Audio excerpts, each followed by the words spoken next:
Banyak orang mengira kejahatan besar selalu dimulai dari dosa besar. Padahal, Al-Quran menceritakan kerusakan sering berawal dari hati yang diliputi rasa iri dan dengki. Dalam surat Al-Maidah ayat 29 hingga 30, Allah Subhanahu wa Ta'ala mengisahkan dua putra Adam. Yang satu bertakwa kepada Allah, yang lain mengikuti hawa nafsunya. Rasa iri telah memenuhi ruang logika dan hatinya. Dalam sekejap, satu nyawa hilang, lalu ia menyesali perbuatannya. Sungguh ia adalah orang yang merugi. Disinilah Al-Quran menjadi pengingat bahwa musuh terbesar manusia bukan selalu orang lain, melainkan rasa iri yang dibiarkan tumbuh di hati. Lalu kita bertanya pada diri sendiri, apakah hati ini masih terjaga atau perlahan sedang kehilangan cahayanya? Inilah kisah Habil dan Qabil yang diceritakan dalam Al-Quran. Astaghfirullah Rabbal baraya, astaghfirullah minal khataya, astaghfirullah Rabbal baraya, astaghfirullah minal khataya. Sallu ala Nabi Muhammad. Bismillahirrahmanirrahim. Assalamualaikum warahmatullahi wabarakatuh. Waalaikumsalam warahmatullahi wabarakatuh. Alhamdulillah, wassalatu wassalamu ala rasulillah, amma ba'du. Al-Mukarram, Al-Ustadz David Khaliq, Masya Allah, siang hari ini terlihat sangat cerah, hingga kalah cerah sama saya ya. Kita doakan beliau mudah-mudahan selalu diberikan kesehatan oleh Allah Subhanahu wa Ta'ala. Para pemirsa Cahaya Hati Indonesia, iNews TV, dan para jamaah yang hadir di tempat yang mulia ini, sehat semuanya. Mudah-mudahan apapun warna kerudungnya, apapun warna pecinya, ada yang pink, ada yang hijau, ada yang merah, ada yang hijau begitu ya. Mudah-mudahan insya Allah semuanya dinilai barokah oleh Allah Subhanahu wa Ta'ala. Para pemirsa yang dirahmati oleh Allah Subhanahu wa Ta'ala, siang hari ini kita akan belajar bersama-sama satu kisah yang sangat istimewa. Satu tragedi yang sangat luar biasa yang insya Allah mudah-mudahan bisa menjadi pelajaran untuk kita. Memang penyakit yang paling bahaya adalah penyakit hati. Ulama bahkan menjelaskan kalau penyakit hati itu susah obatnya nyari di mana. Betul apa betul? Orang sakit rematik, gula, terus apa lagi? Ya, tuh macam-macam, asam urat ya, uratnya asam begitu kan kira-kira. Itu gampang nemu obatnya, di warung, di tukang jamu ada. Tapi kalau punya penyakit hati, di mana obatnya kalau bukan banyak menyebut nama Allah. Dulu Nabi Allah Adam alaihi salatu wassalam sebagai manusia yang pertama dan Nabi pertama, beliau dikaruniakan anak yang sangat luar biasa yang sebagai ujian. Makanya ibu, bu, ini kan ibu sama bapak di rumah biasanya macam-macam karakter anaknya. Ada anaknya yang soleh banget. Dari pagi subuh ketemu Isya di atas sejadah terus ya. Pertanyaan orang apa Aladin itu ya. Ada juga anaknya yang maaf solehnya sedikit tapi lebih banyak nggak solehnya. Itu dari habis subuh keluar masuk lagi menjelang jam 12 malam tuh ya. Itu pertanyaannya manusia apa memedi itu ya. Ya tentu ini adalah ujian buat kita sebagaimana Allah uji Nabi Allah Adam dengan putra-putra beliau yang namanya Qabil dan Habil. Biasanya Bapak Ibu orang iri itu faktornya banyak, betul betul. Kira-kira maaf ini jawab yang jujur, jangan ada dusta di antara kita ya. Kira-kira kalau kita sukses yang iri dikit apa banyak? Kurang kompak. Kira-kira kalau kita sukses yang iri dikit apa banyak? Wow, banyak banget ya. Ada orang punya usaha, Masya Allah, setiap Senin, Selasa, Rabu, Kamis, Sabtu, Minggu. Kenapa Ustadz nggak nyebut Jumat? Jumatnya libur. Dia dagang satu hari bisa habis misalkan 3.000 porsi. Akhirnya ada yang iri tuh. Ada nggak biasanya orang begitu? Ada. Ini adalah bentuk ujian kepada kita. Sebagaimana dulu seorang Qabil itu sangat iri sekali dengan seorang Habil.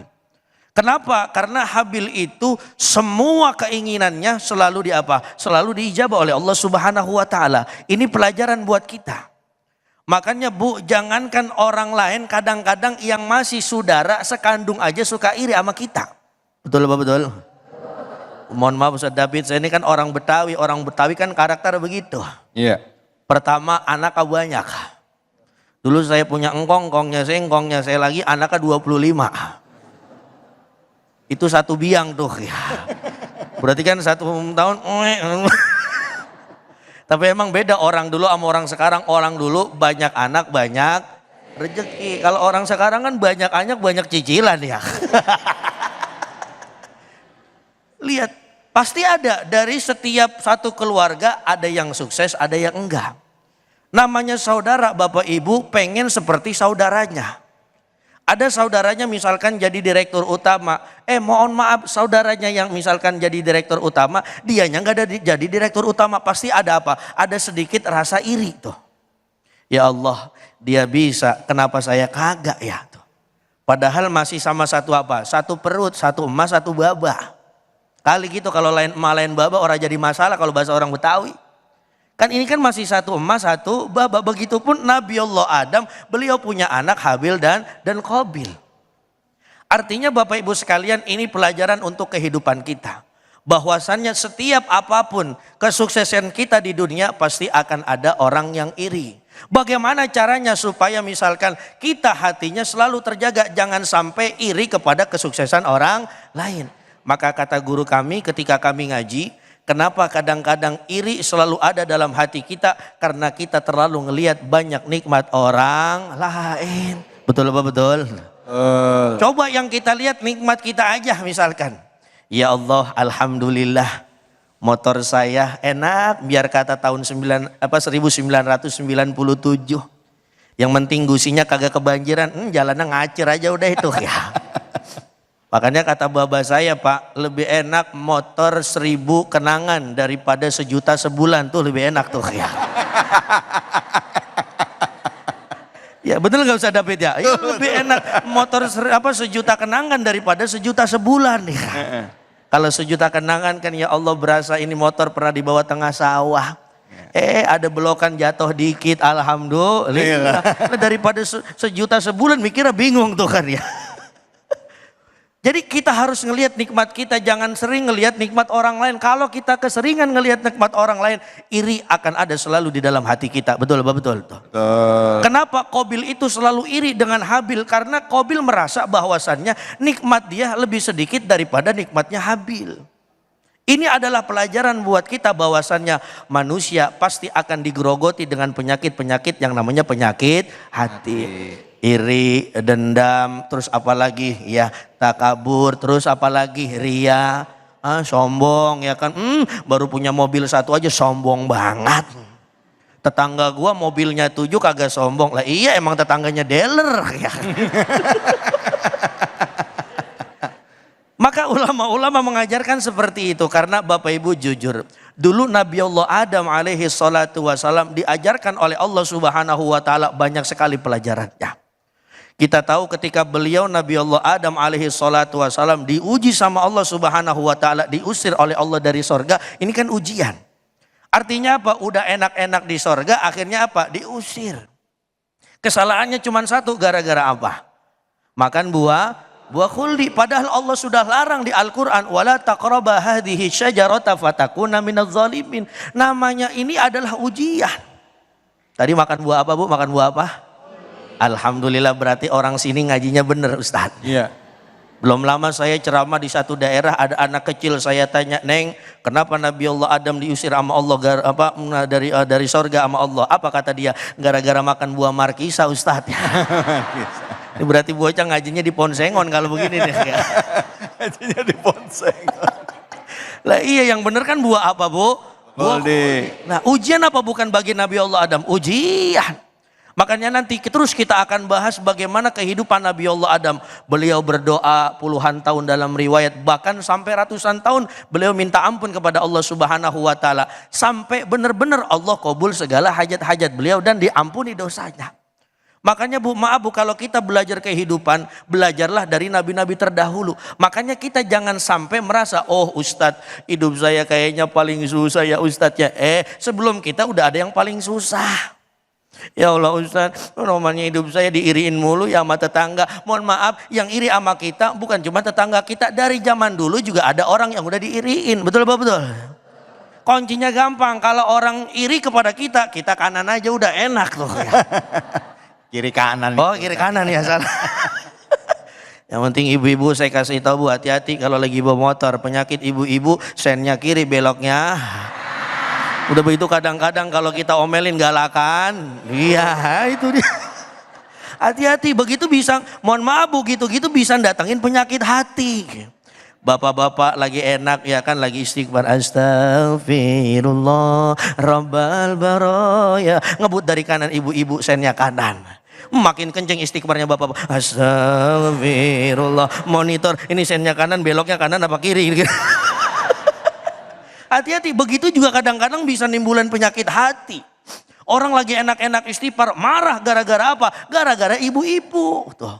Ya Allah, ibu-ibu bagaimana sih ini caranya? Apalagi itu bapak-bapak lagi bawa bubur ayam. Wah, tumpah apa jatuh tuh kan ya.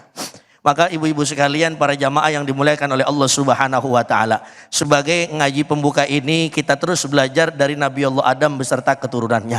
Artinya tidak ada manusia yang tidak akan diirikan oleh tetangga ataupun saudaranya meskipun saudara sekandungnya.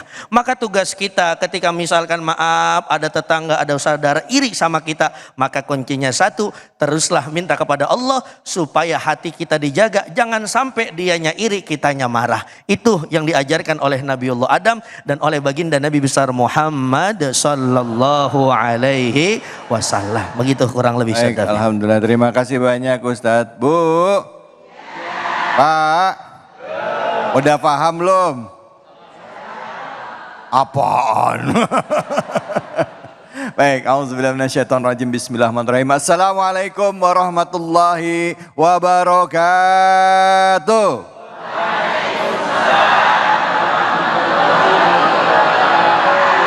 Alhamdulillah, alhamdulillah rabbil alamin. Kita hari ini bisa bertemu dalam program kesayangan kita, Cahaya Hati Indonesia. Tidak lupa mari pertama-tama kita panjatkan puji syukur atas kehadirat Allah Subhanahu wa taala. Tidak lupa kita berikan salawat dan salam pada junjungan kita manusia yang mulia Nabi besar Muhammad sallallahu alaihi wasallam. Bicara mengenai ngiri ya Bu.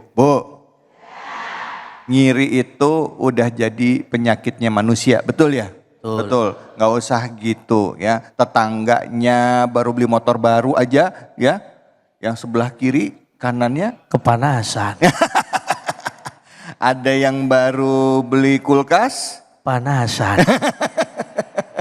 Ada yang baru naik jabatan, kedinginan. Ya. Masya Allah, kita akan bahas karena ini salah satu kalau di dalam kitab Imam Ghazali ini salah satu penyakit hati. Iri ya gitu, Aliyah ulumuddin itu dibahas tentang itu. Kita akan gali. Nah, surah yang jadi rujukan kita adalah surah Al-Maidah ayat 27 sampai ayat ke-34. Di sini kita akan membahas kisah-kisah yang sudah jadi rujukan di dalam Al-Qur'an. Yang pertama jadi rujukan adalah kisah dari anak Nabi Adam, yaitu Habil dan Habil. Habil yang iri dengan Habil yang selalu diterima semua sedekahnya, dan sedangkan Habil merasa apalagi begitu dapat istri, istrinya Habil lebih cantik dan lain sebagainya. Kita akan mencoba menelaah ini dan juga memperbaiki diri kita melalui kajian-kajian yang ada yang akan disampaikan oleh guru-guru kita. Tapi sebelum saya masuk ke ayat berikutnya, saya kasih kesempatan dulu sama ibu bapak-bapak yang mau bertanya. Siapa angkat tangannya? Wah, banyak ya. Banyak Ini kayak di amat TV-TV ya Bu ya. Silakan Bapak, silakan. Silakan Pak.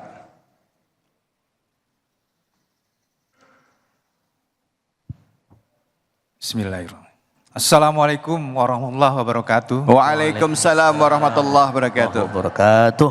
Sebelumnya perkenalkan, nama saya Henry Karnoza. Izin bertanya Ustadz, Silakan. mungkin ini juga mewakili semua teman-teman yang hadir di sini, Ibu dan Bapak, pertanyaannya. Kaitan dengan kita sudah merasa melakukan ibadah ya, sholat 5 waktu, yang maupun sunnah, maupun wajib, dan ibadah-ibadah lainnya. Mungkin ada yang taubat, ada yang tahajud, dan ibadah puasa, Senin Kamis, dan lain-lainnya gitu Ustadz. Namun pertanyaan, ada yang Allah langsung ijabah, ada yang Allah belum ijabah. Pertanyaannya mungkin mohon penjelasan atau pencerahan, kenapa gitu Ustadz sampai Allah menunda gitu. Padahal itu yang sangat kami harapkan, doa itu gitu. Terima kasih sebelumnya Ustadz. Billahi taufiq wal hidayah. Wassalamualaikum warahmatullahi wabarakatuh. Waalaikumsalam warahmatullahi wabarakatuh. Silakan Ustaz. Baik, para jamaah yang dimuliakan oleh Allah Subhanahu wa taala, pemirsa Cahaya Hati Indonesia. Pada siang hari ini saya ingin menjawab. Nah, sesuai dengan cerita Nabi Allah Adam alaihi salatu wassalam. Tadi kita menyinggung bagaimana Nabi Allah Adam Allah usir dari sorga. Betul apa betul? Nah, sebenarnya apa yang dilakukan beliau setelah diusir sama Allah dari sorga? Cuman satu, minta ampun kepada Allah supaya diperkenankan kembali masuk ke sorga. Riwayat mengatakan ada yang 70 tahun, ada yang 100 tahun. Beliau selalu bermunajat dengan kepada Allah dengan doa apa? Rabbana zalamna anfusana wa illam taghfir lana latarhamna lanakunanna. Secara ibadah beliau ibadah terus. Secara minta beliau minta terus. Bahkan statusnya beliau adalah seorang nabi, nabi pertama. Kalau kita nabi apa bukan? Ya elah, PRT aja bukan ya kan ya. Maka teruslah belajar bagaimana seperti Nabi Allah Adam. Nabi Allah Adam diterima nggak terima terus berdoa. Diterima sekarang ataupun besok terus berdoa. Artinya di situ nanti muncul dalam hati kita bahwasannya ya Allah, nikmatnya beribadah kalau semata-mata hanya untuk Allah Subhanahu wa taala. Sampai nanti Allah akhirnya mengutus malaikat Jibril. Makanya dalam Al-Quran kalimatnya fatalaqa Adamu min rabbihi kalimatin fataba alaihi innahu huwat tawwabur rahim. Permintaan Nabi Allah Adam simpel, ya Allah ampunin dosa saya. Padahal ibadahnya lama. Makanya bedanya kita dengan Nabi Adam simpel. Kalau kita dosa dan doanya banyak, ibadahnya dikit. Nabi Adam dosanya dikit tapi ibadahnya banyak. Nah, kebalik apa enggak kira-kira ya? Nah, Pak Ustadz belum dikabul, sabar saja karena ada nabi-nabi terdahulu yang diuji sama Allah, akhirnya doanya dikabul ketika memang tepat waktunya. Ya. Makanya kalau kata anak-anak muda, Allah mengabulkan doa kita bukan semau kita tapi sampai nanti waktu yang tepat. Begitu kalau kata anak-anak muda. Nah, akhirnya kita belajar nanti dari Nabi Allah Adam. Pokoknya dikabul nggak dikabul terus berdoa. Diijabah atau tidak ijabah terus berdoa sampai nanti Allah kirimkan satu waktu yang pas, akhirnya kita menikmati daripada setiap doa-doa kita yang kita lantunkan kepada Allah Subhanahu wa taala. Dan yang harus kita pahami, Allah itu Maha mendengar, Allah Maha mengetahui. Makanya di Al-Qur'an juga ada kalimat innahu huwas samiul basir. Al-Isra ayat pertama. Artinya biarkan semua doa-doa kita berada di langit sampai Allah Subhanahu wa taala nanti ijabah, dan Allah pasti dengar dan Allah pasti mengetahui apapun bentuk doa kita. Kayak misalkan punten saya kan juga sama-sama punya doa ya Pak ya. Iya. Bapak doanya banyak, ibu doanya. Kalau bapak sama ibu kira-kira doanya banyakan mana ini kira-kira ya? Ibu. Banyakan bapak ya. Kalau bapak-bapak kan yang dipikirin banyak ya, anak, bini, keluarga, wasabu ajmain ama ba'du ya kan ya. Kalau ibu kan dipikirin cuma satu, rumah bagaimana caranya cakep lagi direnov ya kan ya. Begitu kira-kira Ustaz David. Ya. Baik, Masya Allah Ustaz, makasih banyak. Bu, Pak, doa udah pasti dikabul. Ya, cuman masalahnya bisa dikabul sekarang, bisa ditunda atau diganti sama yang lebih baik. Begitu ya Kiai ya. Yang penting kita selalu prasangka baik sama Allah. Ya Bu ya, Bu. Ustaz David, Ini Masya maaf Allah. ya, itu ada lagunya kalau nggak salah. Apa itu? Kalau tidak hari ini, mungkin minggu depan. Kalau tidak minggu depan. Minggu depan lagi. Masya Allah. Jangan kemana-mana, kita akan lanjut lagi. Tetap di sini, di Cahaya Hati Indonesia.